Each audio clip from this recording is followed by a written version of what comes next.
La la la la la la la la la. Mhm. Je me demande, je suis en train de me demander, ça existe-tu des tunes de Noël? Pas de Noël, oui, ça existe, mais des tunes d'Halloween. Plein de tunes de Noël dans la tête, mais des tunes d'Halloween, ça me vient pas. Hey, salut!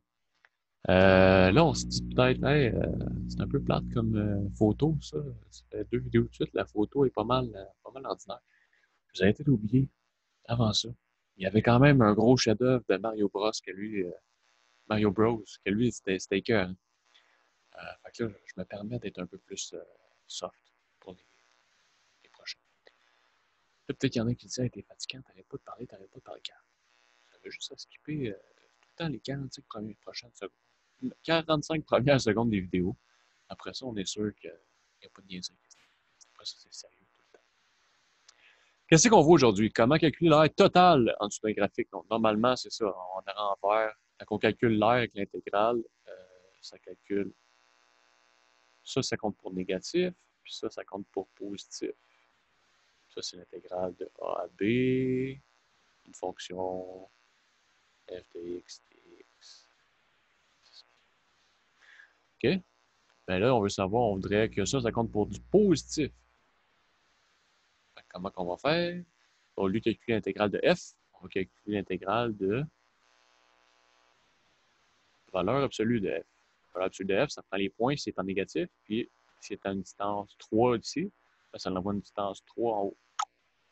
Fait que ça prend toute cette aire-là, puis ça l'envoie en fait dans la même aire, mais en positif. Si je prends l'intégrale de la valeur absolue, bon, ben, je vais avoir une aire positive forcément, ou nulle, si la fonction était nulle. Mais à part ça, ça va tout donner positif.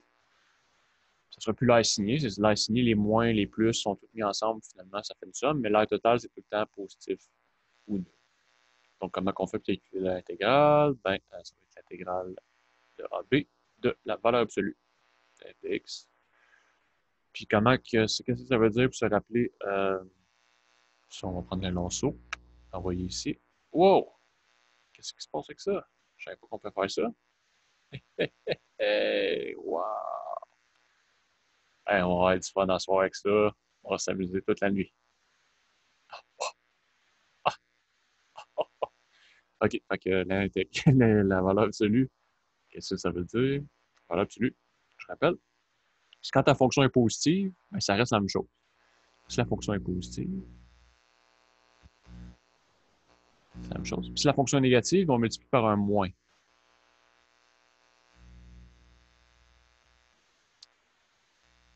Pourquoi on dit on multiplie par un moins?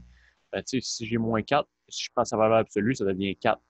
On peut dire que oui, j'oublie le signe négatif, mais on peut voir ça comme moins fois moins 4. Moins, moins, ça fait un plus, donc ça donne 4. Donc, quand c'est négatif, on multiplie par un moins, puis quand c'est positif, ça reste la même chose. Puis en 0, bon, ben là, peu importe, c'est moins 0 ou 0, ça fait rien. Fait que, mettons, on va le mettre ici. En 0, on laisse ça positif, parce que c'est plus simple. Good? Exemple. Ben, comment on fait pour calculer l'aire totale? On va avoir une petite liste de choses à faire. On appelle ça le test d'analyse. Premièrement, on regarde où est-ce que la fonction est égale à 0. Vu que c'est des fonctions continues, on regarde quand est-ce qu'elles sont égales à 0 pour savoir quand est-ce que ça change de signe. Puis là, les points où est-ce que ça change de signe, mais ça va vraiment nous dire où est-ce qu'on doit mettre un moins. On va pouvoir séparer dans le fond notre intégrale en plusieurs parties. Où est-ce que c'est positif, où est-ce que c'est négatif. Puis là, il faut savoir où est-ce qu'on met un moins, où est-ce qu'on met un plus avec ça. Ben, il faut savoir quand est-ce que la fonction est positive, quand est-ce qu'elle est négative. On met z égale à 0, on fait une ligne, on place les extrémités de mon intervalle dessus, puis on place tous les points aussi dessus qu'on a trouvés en 1. Après ça, on détermine le signe dans chaque sous-intervalle, puis après, on va séparer l'intégrale en plusieurs parties, puis intégrer. C'est bien beau ça, mais ça va tout le temps bien avec un bon petit exemple pour voir comment que ça fonctionne. Donc, ouais. Ici, on veut savoir l'aire totale de la fonction f de x égale 1 moins x entre, entre cette fonction-là et l'axe des x. C'est ce que ça veut dire. L'aire sur le graphe. Sur l'intervalle 0,3. Fait que, premièrement, qu'est-ce qu'on fait? On met la fonction égale à 0. Donc, on va savoir quand est-ce que c'est égal à 0. C'est quand est-ce que ça, c'est égal à 0. Donc, si je fais plus x chaque bord,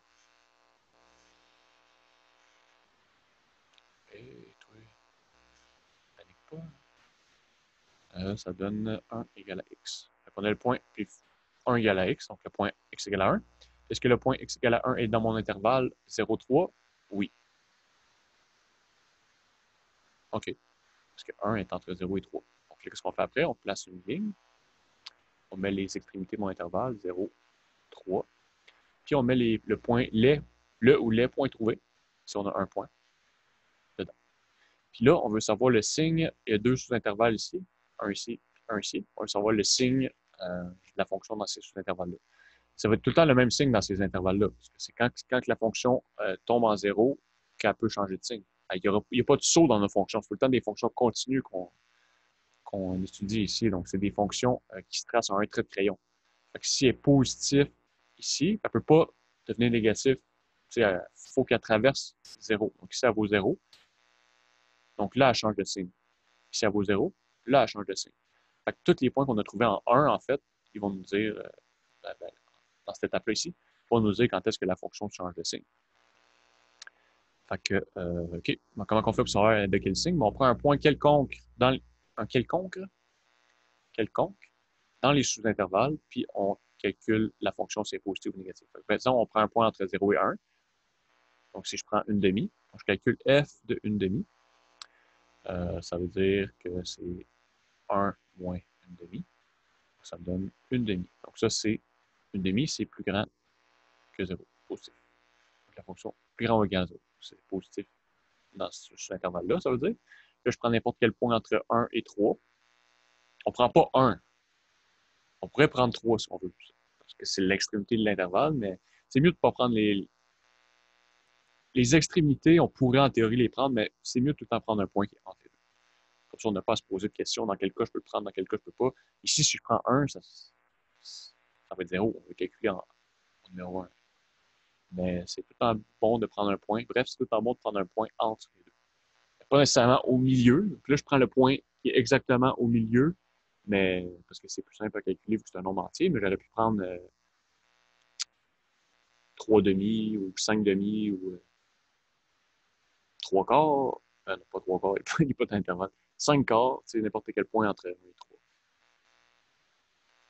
Donc en 2, bon, mais je remplace 2 dans ma fonction. Hey, c'est 1 moins 2.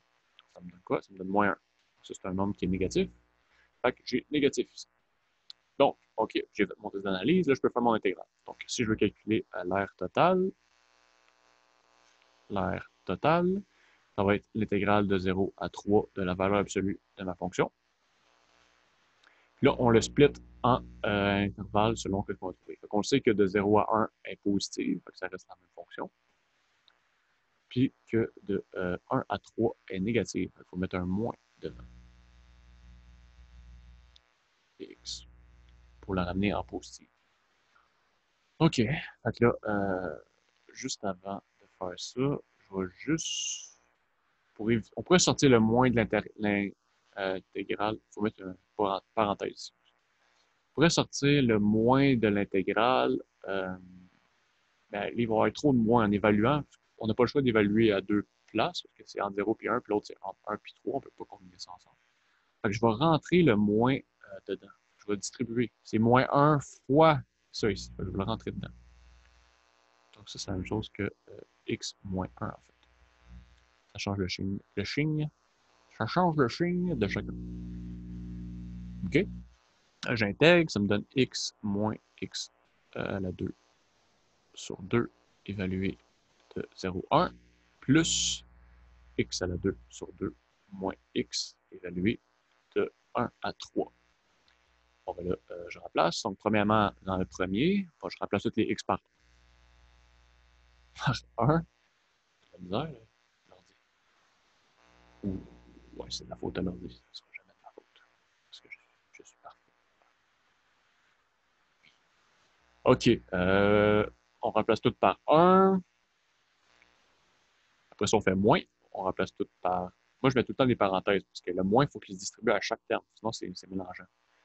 0 moins 0 carré sur 2. Ça, c'est la première partie. Ça, c'est ça ici. Puis là, on va faire ça ici.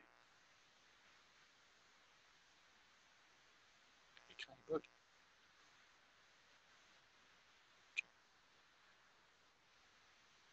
ça devient quoi? Juste un plus. On remplace par 3. Moins. On remplace par 1. OK. On y va. 1 moins 1 demi, ça fait 1 demi. 0 moins 0, ça fait 0. Plus 3 fois 3 sur 2, ça fait 9 sur 2. Je vais mettre le 3 sur 2 aussi. Donc c'est 6 sur 2. Juste parce que tout semble être sur 2. Puis moins. Bon, 1 demi moins 1, ça fait moins 1 demi. Mais là, il y a un moins devant. Ça fait plus 1 demi. On se ramasse avec, finalement, 1 demi plus 1 demi plus 9 demi, 11 demi, moins 6 demi, ça donne 5 demi. Fait que ça, c'est l'air total sous le graphique de 1 moins x. Good? Fait que, on a bien les exercices là-dessus. Mais c'est tout pour cette vidéo. Merci, merci de votre bonne participation, votre bonne attitude. Au revoir.